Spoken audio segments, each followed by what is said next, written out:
Primeiro Reis, capítulo 21. Diz assim: Depois disto, aconteceu o seguinte. Nabote, o jezreelita, possuía uma vinha ao lado do palácio que Acabe, rei de Samaria, tinha em Jezreel. Acabe disse a Nabote: Dê-me a sua vinha para que me sirva de horta, pois está perto ao lado do meu palácio. Em troca, eu lhe darei outra melhor, ou, se for do seu agrado, darei em dinheiro o que ela vale. Porém, Nabote disse a Acabe: Que o Senhor Deus me livre de lhe dar a herança de meus pais. Então Acabe voltou para casa aborrecido e indignado com o que Nabote, o jezreelita, lhe havia falado quando disse: Não lhe darei a herança dos meus pais. E se deitou na cama, voltou o rosto para a parede e não quis comer. Porém Jezabel, a esposa, foi falar com ele e perguntou: Que é isso que você tem? Por que está assim aborrecido e não quer comer nada? Acabe respondeu: É porque falei com Nabote, o jezreelita, e lhe disse: Dê-me a sua vinha por dinheiro, ou, se preferir, lhe darei outra em troca. Porém ele disse: Não lhe darei a minha vinha. Então Jezabel, sua esposa, lhe disse: Você está governando Israel ou não? Levante-se, venha comer e alegre o seu coração. Eu lhe darei a vinha de Nabote, o jezreelita. Então Jezabel escreveu cartas em nome de Acabe, selou-as com o sinete dele e as enviou aos anciãos e aos nobres que moravam com Nabote na cidade dele. E nas cartas ela escreveu o seguinte: Anunciem um dia de jejum e tragam Nabote para a frente do povo. Ponham sentados na frente dele 2 homens malignos que testemunhem contra ele, dizendo: Você blasfemou contra Deus e contra o rei. Depois, levem-no para fora e o apedrejem para que morra. Os homens daquela cidade, os anciãos e os nobres que moravam com Nabote, fizeram o que Jezabel lhes ordenou, segundo estava escrito nas cartas que lhes havia mandado. Anunciaram um dia de jejum e deram a Nabote um lugar de destaque na frente do povo. Então vieram 2 homens malignos, sentaram-se na frente dele e testemunharam contra ele, contra Nabote, diante do povo, dizendo: Nabote blasfemou contra Deus e contra o rei. E o levaram para fora da cidade e o apedrejaram, e ele morreu. Então mandaram dizer a Jezabel: Nabote foi apedrejado e morreu. Quando Jezabel ouviu que Nabote tinha sido apedrejado e estava morto, disse a Acabe: Levante-se e tome posse da vinha que Nabote, o jezreelita, não quis dar a você por dinheiro, porque Nabote não está mais vivo, morreu. Quando Acabe ouviu que Nabote estava morto, levantou-se para ir até a vinha de Nabote, o jezreelita, para tomar posse dela. Então a palavra do Senhor veio a Elias, o tesbita, dizendo: Levante-se, vá encontrar-se com Acabe, rei de Israel, que mora em Samaria. Eis que ele está na vinha de Nabote, aonde foi para tomar posse dela. Fale com ele, dizendo: Assim diz o Senhor: Você matou e ainda por cima tomou a herança? Fale também o seguinte: Assim diz o Senhor: No mesmo lugar onde os cães lamberam o sangue de Nabote, cães lamberão o seu sangue, sim, o seu sangue. Acabe perguntou a Elias: Então, meu inimigo, você já me achou? Elias respondeu: Achei, sim, porque você já se vendeu para fazer o que é mal aos olhos do Senhor. Eis que trarei o mal sobre você, arrancarei a sua posteridade e exterminarei de Acabe todos do sexo masculino, quer escravo, quer livre em Israel. Farei com a sua casa o mesmo que fiz com a casa de Jeroboão, filho de Nebate, e com a casa de Baasa, filho de Ahias, por causa da provocação com que você me irritou e levou Israel a pecar. Também de Jezabel o Senhor falou: os cães devorarão Jezabel dentro das muralhas de Jezreel. Se alguém da casa de Acabe morrer na cidade, os cães o comerão, e se alguém morrer no campo, as aves do céu o comerão.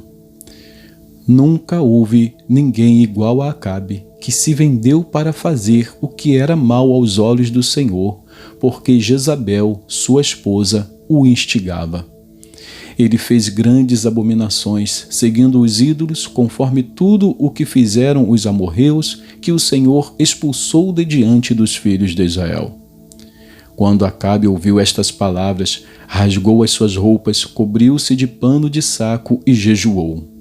Dormia vestido de pano de saco e andava cabisbaixo. Então a palavra do Senhor veio a Elias, o tesbita, dizendo: você viu como Acabe se humilhou diante de mim?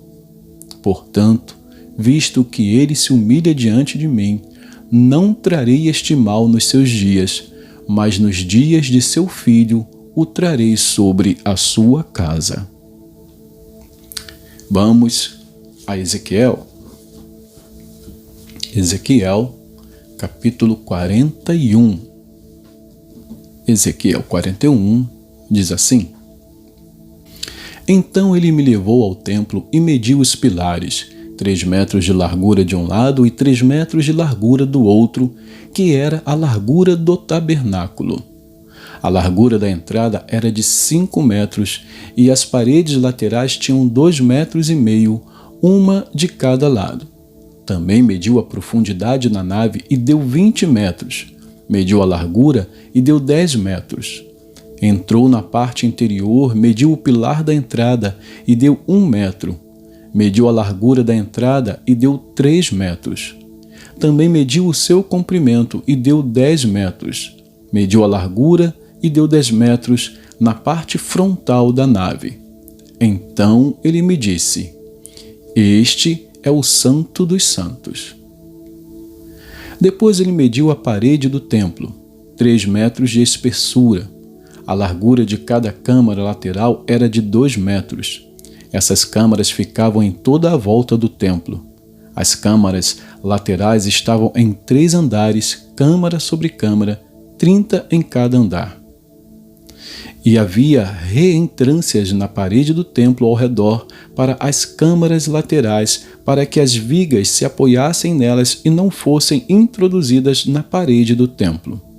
As câmaras laterais aumentavam em largura de andar para andar, correspondendo às reentrâncias do templo de andar em andar ao redor. Por isso o templo era mais largo em cima. Assim, se subia do andar inferior para o superior, passando pelo andar do meio. E vi um pavimento elevado ao redor do templo. Eram os alicerces das câmaras laterais de 3 metros de altura. A grossura da parede externa das câmaras laterais era de 2,5 metros. A área aberta entre as câmaras laterais do templo e as outras câmaras tinha 10 metros de largura por todo o redor do templo. As entradas das câmaras laterais estavam voltadas para a área aberta, uma entrada para o norte e outra para o sul. A largura da área que sobrava era de 2,5 metros ao redor. O edifício que estava numa área separada do lado oeste tinha a largura de 35 metros. A parede do edifício tinha 2,5 metros de espessura ao redor e o seu comprimento era de 45 metros. Então ele mediu o templo, 50 metros de comprimento, a área separada, o edifício e as suas paredes também tinham 50 metros de comprimento. A largura da frente do templo e da área separada do lado oeste era de 50 metros. Também mediu o comprimento do edifício que estava na área separada e por detrás do templo, e as suas galerias em cada lado, e deu 50 metros. O templo propriamente dito, o Santíssimo, o vestíbulo do átrio, os umbrais, as janelas estreitas e as galerias ao redor dos três diante do umbral estavam cobertos de madeira ao redor, e isto desde o chão até as janelas que estavam cobertas. No espaço em cima da porta e até o templo de dentro e de fora, e em toda a parede ao redor, por dentro e por fora, havia obras de escultura, a saber, querubins e palmeiras. Entre um querubim e outro querubim havia uma palmeira. Cada querubim tinha 2 rostos. Um rosto humano olhava para a palmeira, de um lado, e um rosto de leão olhava para a palmeira, do outro lado. Era assim por todo o templo ao redor. Desde o chão até acima da entrada havia querubins e palmeiras, até mesmo pela parede do templo. Os batentes do templo eram quadrados, e a entrada do Santo dos Santos tinha a mesma aparência. O altar de madeira tinha 1,5 metro de altura, e o seu comprimento era de 1 metro. Os seus cantos, a sua base e os seus lados eram de madeira. O homem me disse: esta é a mesa que está diante do Senhor. Tanto o templo quanto o Santo dos Santos tinham 2 portas. Havia 2 folhas para as portas, 2 folhas dobráveis, 2 para cada porta. Nelas, isto é, nas portas do templo, havia querubins e palmeiras, como havia nas paredes. Havia também uma cobertura feita de madeira na frente do vestíbulo por fora. E havia janelas estreitas e palmeiras em ambos os lados do vestíbulo, bem como nas câmaras laterais do templo e na cobertura de madeira. Capítulo 42. Depois disto, o homem me fez sair para o átrio exterior, para o lado do norte, e me levou às câmaras que estavam para o lado norte, opostas ao edifício na área separada. Esse edifício do lado norte tinha 50 metros de comprimento e a largura era de 25 metros. De um lado, dava para a área de 10 metros que pertencia ao átrio interior e de outro lado dava para o pavimento que pertencia ao átrio exterior. Havia uma galeria frente a outra galeria em 3 andares. Diante das câmaras havia uma passagem de 5 metros de largura do lado de dentro e 50 metros de comprimento, e as suas entradas eram para o lado norte. As câmaras superiores eram mais estreitas porque as galerias tiravam mais espaço destas do que das de baixo e das do meio do edifício, porque elas eram de 3 andares e não tinham colunas como as colunas dos átrios. Por isso, as câmaras superiores eram mais estreitas do que as de baixo e as do meio. Havia também um muro do lado de fora, diante das câmaras, no caminho do átrio exterior, diante das câmaras. Esse muro tinha 25 metros de comprimento, pois o comprimento das câmaras que estavam no átrio exterior era de 25 metros. E eis que diante do templo a extensão era de 50 metros. Na parede de baixo, do lado leste, ficava a entrada dessas câmaras para quem entra nelas pelo átrio exterior. Na largura do muro do átrio, do lado sul, diante do edifício, na área separada, havia também câmaras e uma passagem na frente delas. Tinham a feição das câmaras do lado norte, o mesmo comprimento, a mesma largura, as mesmas saídas, o mesmo arranjo. Como as entradas das câmaras do lado norte, assim eram as entradas das câmaras do lado sul. Havia uma entrada no início da passagem, a saber, a passagem bem diante do muro correspondente para quem entra pelo lado leste. Então o homem me disse: as câmaras do norte e as câmaras do sul, que estão diante da área separada, são câmaras santas em que os sacerdotes que se aproximam do Senhor comerão as coisas santíssimas. Nelas também depositarão as coisas santíssimas, isto é, as ofertas de cereais e as ofertas pelo pecado e pela culpa, porque o lugar é santo. Quando os sacerdotes entrarem, não deverão sair do santuário para o átrio exterior, mas porão ali as vestes com que ministraram, porque elas são santas. Usarão outras roupas e assim se aproximarão do lugar destinado ao povo.